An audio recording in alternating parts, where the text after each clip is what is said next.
messieurs, bonsoir. Sous présidence marocaine, la 57e session ordinaire du Conseil des droits de l'homme des Nations Unies tient ses travaux à partir de ce lundi 9 septembre à Genève, en Suisse. L'agenda s'annonce chargé. Plus de 80 rapports sur la situation des droits humains dans le monde sont soumis à examen et le ton s'annonce sérieux. Le haut-commissaire des Nations Unies aux droits de l'homme, Volker Türk, dans une mise à jour de son rapport annuel sur la situation des droits de l'homme dans le monde, a dressé un bilan inquiétant, très sombre, qui nécessiterait selon lui une grande vigilance, mais aussi de l'action. Dans cet esprit de l'action, la présidence marocaine introduira pour la première fois une plateforme en ligne permettant de signaler tout cas de harcèlement, mais pas que. Le Maroc avait fixé, rappelons-le, plusieurs objectifs et priorités pour son mandat. Parmi ceux-ci figurait la représentation des petites nations au sein de cet organe onusien et aussi la transmission des voix de la région africaine et du Moyen-Orient, ce qui ne saurait se faire sans une société civile libre, forte et donc audible dans son action. J'accueille pour le débat ce soir, d'abord depuis Genève, Cheybatam Rabih Rabou, président du Centre du Sahara pour les études sur le développement et les droits humains. Bonsoir et merci de vous joindre à nous. Merci beaucoup, madame. Merci. Merci à vous de répondre à nos questions. Avec moi en plateau, le politologue et professeur de droit à l'université Mohamed V de Rabat, professeur Mustafa Sahimi. Bonsoir. Bonsoir. Alors vous avez vous-même participé, n'est-ce pas, à ces réunions qui se tiennent à Genève. Parlez-nous pour introduire à nos téléspectateurs le rôle, les missions, les prérogatives, mais aussi les réalisations de ce Conseil des droits de l'homme des Nations Unies. Effectivement, j'avais participé à 2 sessions du Conseil des droits de l'homme l'année dernière, et donc c'était quand même intéressant de voir de l'intérieur comment ça marchait, d'autant que la délégation marocaine était forte et que sa voix portait. Ce Conseil des droits de l'homme est un organisme intergouvernemental qui a été créé en 2006 et qui a succédé à la Commission des droits de l'homme. Donc il participe du système onusien. Il a un certain nombre de prérogatives. Sa mission générale, c'est l'évaluation de la situation des droits de l'homme dans le monde et des droits humains maintenant, puisqu'on parle plus seulement de droits de l'homme, mais aussi des droits humains, c'est-à-dire des droits fondamentaux. On va sûrement y revenir. Et donc, c'est un dispositif institutionnel important. Il associe tout le monde et il fait un travail de terrain, d'évaluation, d'enquête et en même temps de proposition. Voilà. Donc, c'est un élément important.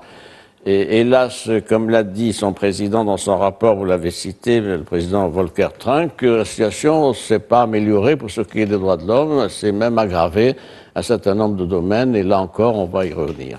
On va y revenir, et cette 57e session ordinaire du Conseil des droits de l'homme de l'ONU est sous présidence marocaine.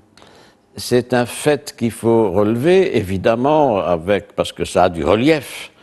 Le Maroc a été élu à la présidence du Conseil des droits de l'homme le 10 janvier dernier, donc ça fait 9 mois, et il a été élu avec une confortable majorité, 30 voix sur 47.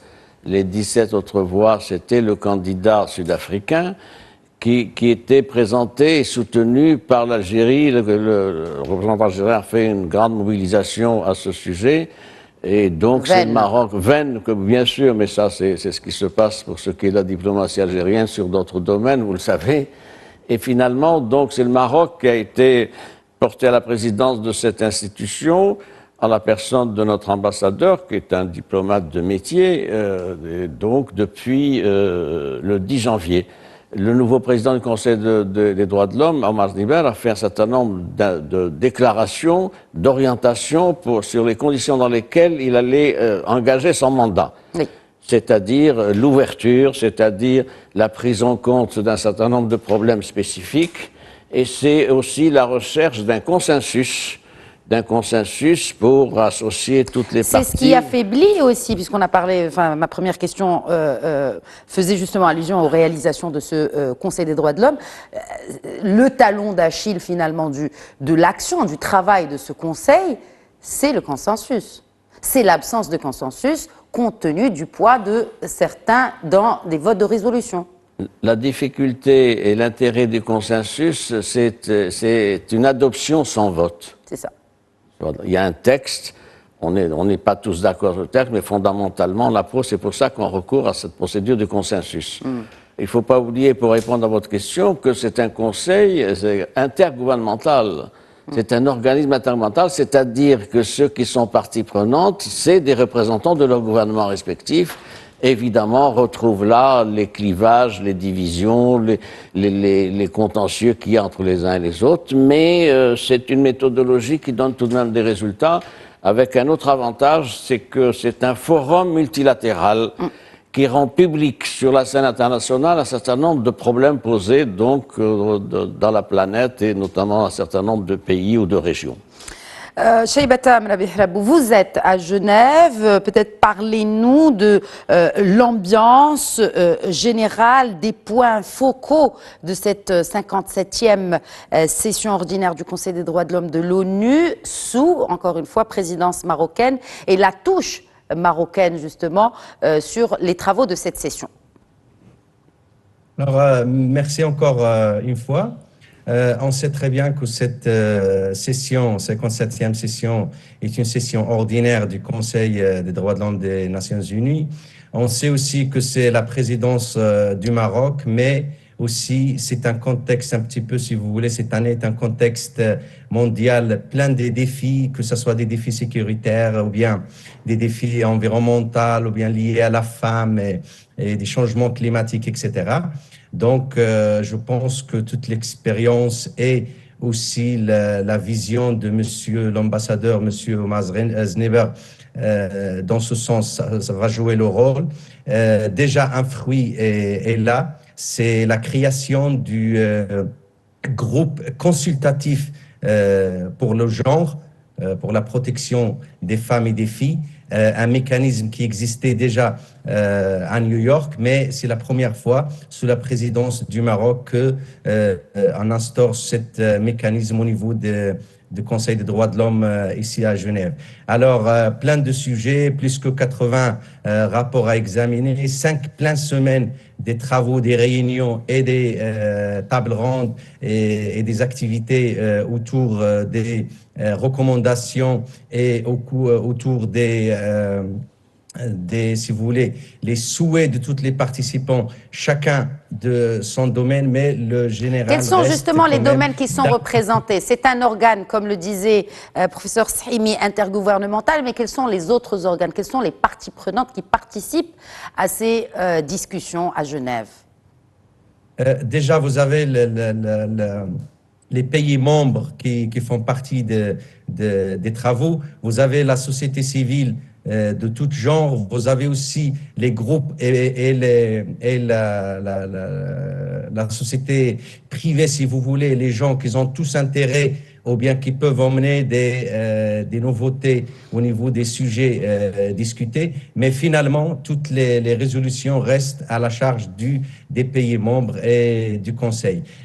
Concernant les thématiques, de tout genre de thématiques liées aux droits de l'homme au niveau universel, y compris vraiment, si vous voulez, des troisième génération des droits, pas seulement les droits fondamentaux, mais aussi les droits qui sont actualisés selon le développement, si vous voulez, numérique et des autres défis des droits de l'homme qui sont liés au mode de vie au niveau, au niveau du monde.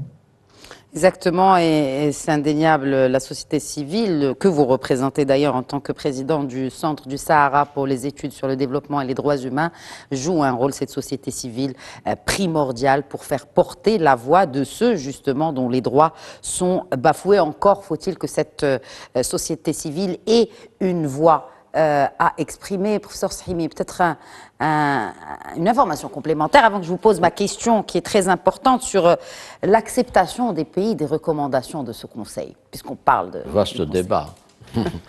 Je voudrais compléter ce qu'a dit notre invité, notre collègue, avec un certain nombre de points. D'abord, la méthodologie de travail. La méthodologie de travail, c'est 3 points. Premier point, c'est des débats, c'est des rapports, 80 rapports. Oui. Deuxième point, c'est ce qu'ils appellent des débats interactifs. Et troisième point, donc, la préparation des recommandations. Alors, vous avez posé la question des thèmes qui ont été retenus, ils sont importants. C'est, je cite, la lutte contre le racisme, contre la discrimination raciale, la xénophobie, l'intolérance, l'aggravation des inégalités du fait du déficit de droits humains. Et puis, dans les rapports, alors là, il y a un certain nombre de choses qui sont intéressantes. C'est un rapport annuel, rapport annuel qui est fait par le haut-commissaire, donc c'est important. Alors, qu'est-ce qu'il a retenu, le président Volker Trunk? De grands dossiers. La situation de la minorité Rohingya au Myanmar, l'ex-Birmanie. C'est une population, une communauté de 2,8 millions de personnes qui est persécutée, on a même parlé de génocide, avec 2,8 millions de personnes déplacées. Il faut ajouter la situation des femmes et des filles en Afghanistan, qui est évidemment dramatique avec les mesures prises par le régime des talibans, vous savez. Afghanistan qui fait partie des 14 pays objets de l'examen périodique universel dans les 14. Et il faut également ajouter le Nicaragua, la situation des droits de l'homme au Nicaragua, au Venezuela, au Soudan Sud, au Cambodge, en RDC. RDC, vous savez qu'il y a 7 millions de personnes déplacées en RDC, République démocratique du Congo. Donc voilà de grandes situations difficiles, pénibles. Et puis il y a des rapports. À côté de ça, il y a des rapports, je vais vous en citer quelques-uns. Un rapport sur le thème de la vérité, justice, réparation. Un autre rapport sur l'esclavage et l'utilisation de mercenaires. Également un rapport sur les produits et déchets dangereux.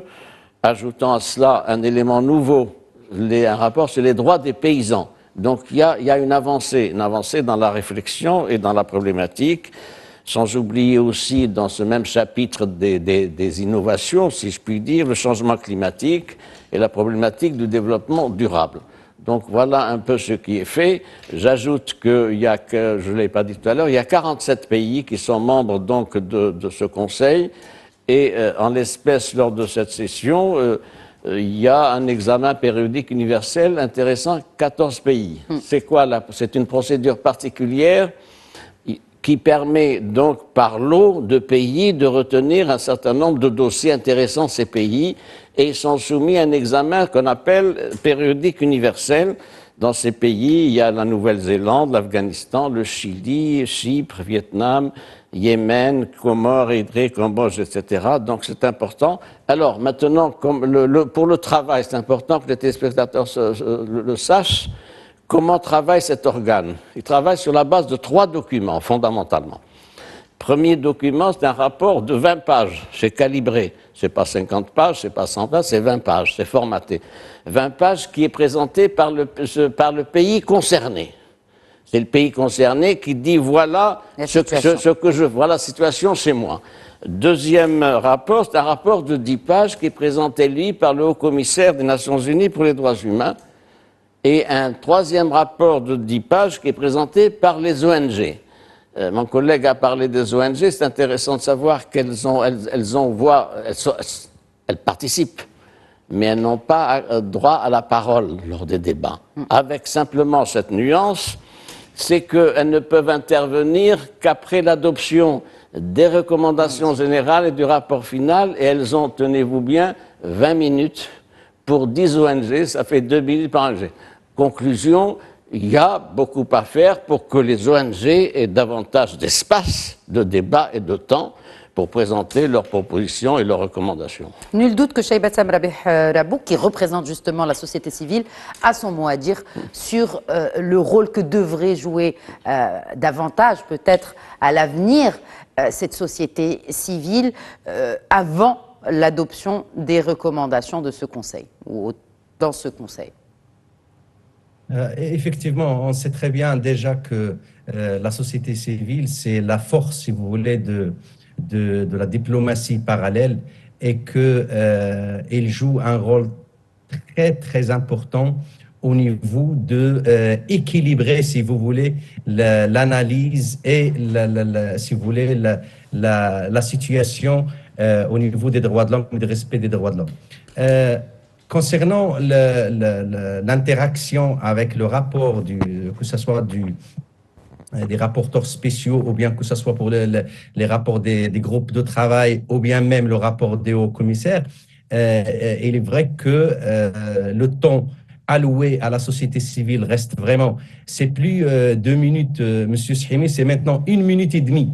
Ils ont enlevé 30 secondes déjà dans le temps alloué à chaque ONG pour présenter son avis sur un sujet qui l'intéresse. Mais je pense que c'est déjà pas mal parce que on sait très bien que dans l'époque de la Commission des droits de l'homme, avant la création du Conseil des droits de l'homme, il y avait une politique de sélectivité, il y avait pas une grande présence de la société civile, mais maintenant, effectivement, on voit que un tiers de toutes les avis, toutes les réactions et l'interaction avec les rapports, ça vient de la société civile, et la société civile marocaine, elle est bien présente et bien forte, et je pense qu'on veille tous sur, si vous voulez, une forte mobilisation contre les adversaires, que ce soit de l'intégrité territoriale du Maroc ou bien les intérêts du Maroc. Donc, je la vois un petit peu positivement en comparaison avec l'époque d'avant, surtout l'époque de la Commission unisienne des droits de l'homme.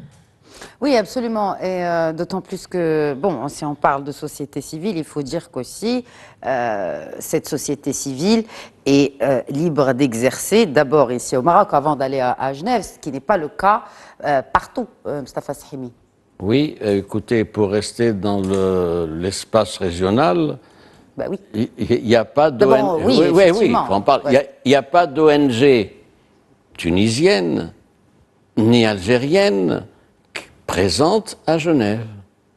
Il y a un représentant, si, il y a des ONG officielles, administratives, mais pas de véritables ONG au sens où nous, on entend les ONG.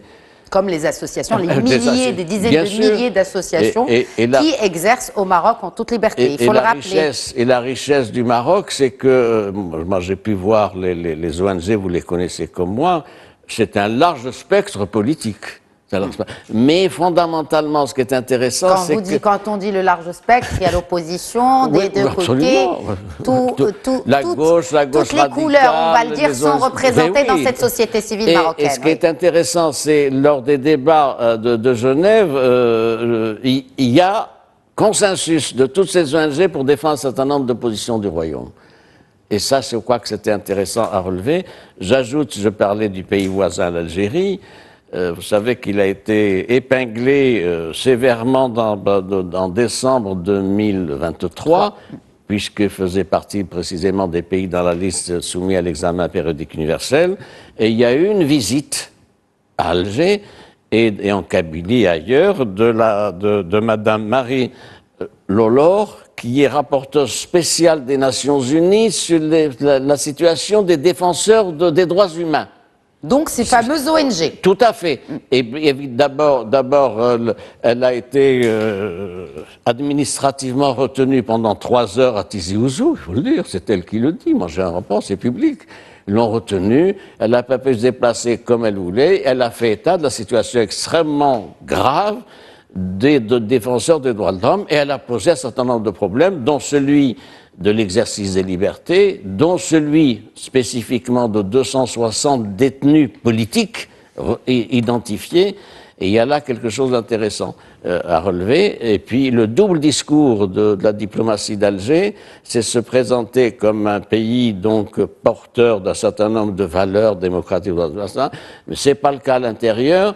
Et à Genève, sur quoi insiste l'ambassadeur algérien, sur la situation en Syrie et ailleurs, sur le fait qu'il y ait un double standard pour ce qui est de la Palestine de Gaza, comme si l'Algérie était le seul pays de défenseurs de Gaza, des populations. Faut-il rappeler justement, et c'était dans son allocution au segment de haut niveau de la 55e session du Conseil des droits de l'homme, le ministre des Affaires étrangères avait à l'époque déjà tiré la sonnette d'alarme sur la situation à Gaza, avant même que cela ne se complique comme c'est aujourd'hui le cas et que ça devienne vraiment la situation insoutenable qu'elle est devenue aujourd'hui. Pour ajouter encore ceci, c'est un organisme important C'est un organisme intergouvernemental important parce qu'il assure une médiatisation internationale d'un certain nombre de dossiers et ça aide, il faut le dire d'une manière ou d'une autre, malgré tout, à faire avancer la démocratisation et les droits de l'homme et la promotion des droits de l'homme. Et c'est un élément de pression aujourd'hui sur un certain nombre de régimes qui sont fermés, autoritaires et répressifs. Je voulais revenir sur cette question d'acceptation des recommandations, parce qu'il y a un rapport qui, ou en tout cas, note peut-être, si je peux me permettre cette analogie, chaque pays. Je voudrais rappeler à nos téléspectateurs que le Maroc a enregistré un taux d'acceptation des recommandations lors de la 52e session, c'est la toute dernière où il y a eu un rapport comme cela du Conseil des droits de l'homme, tenu en 2022 donc, de 75,8%, soit 232 recommandations retenues, acceptées par le Maroc sur 306. De quoi témoigne justement ce taux d'acceptation chez Bassam Rabih Rabou? Ce taux veut dire une chose, veut dire que le Maroc est ouvert à continuer dans sa politique de réactivité avec les instances tunisiennes. C'est que le Maroc est un pays ouvert à tous les mécanismes et toutes les procédures des Nations Unies, que le Maroc est un pays qui donne l'exemple dans sa région, que ce soit l'Afrique ou le MENA en général, que c'est un pays qui se développe et qui veut effectivement avoir les recommandations de la communauté internationale pour perfectionner et pour améliorer sa présence. Et c'est pour cela d'ailleurs que le Maroc a eu cette confiance mondiale d'avoir la présidence du Conseil des droits de l'homme, 37 voix contre 17. C'était aussi un message de confiance et que le Maroc est un pays qu'on peut effectivement aller loin avec. L'autre chose, quand on parle aussi de la région, c'est que nos voisins, et aujourd'hui même, j'ai assisté à une activité, un side event qui était organisé au sein du palais. L'Algérie n'a qu'une seule mission ici, pas la Syrie et pas certainement des autres sujets, mais il a un seul sujet et un seul objectif, c'est de déranger, si vous voulez, la position du Maroc et essayer de compliquer, si vous voulez, les relations du Maroc avec ses alliés et ses frères. C'est mal tombé parce que le Maroc, en tant que président de ce Conseil des droits de l'homme, est garant du bon déroulement de cette 57e session ordinaire du Conseil des droits de l'homme des Nations Unies. Effectivement, et même au niveau de tableau des activités. En parallèle, il y a pas mal d'activités où on voit l'Algérie et son proxy qui sont présents, mais dans cette position, je pense que le Maroc ne voit pas qu'il est le Maroc contre l'Algérie, mais c'est le Maroc qui dirige une instance tunisienne très importante, le Conseil des droits de l'homme. Merci beaucoup, Cheikh Bassam Rabih Rabou. Un dernier mot, Mustafa Srimi, justement. Le Maroc à Genève ne se préoccupe pas des positions de l'Algérie.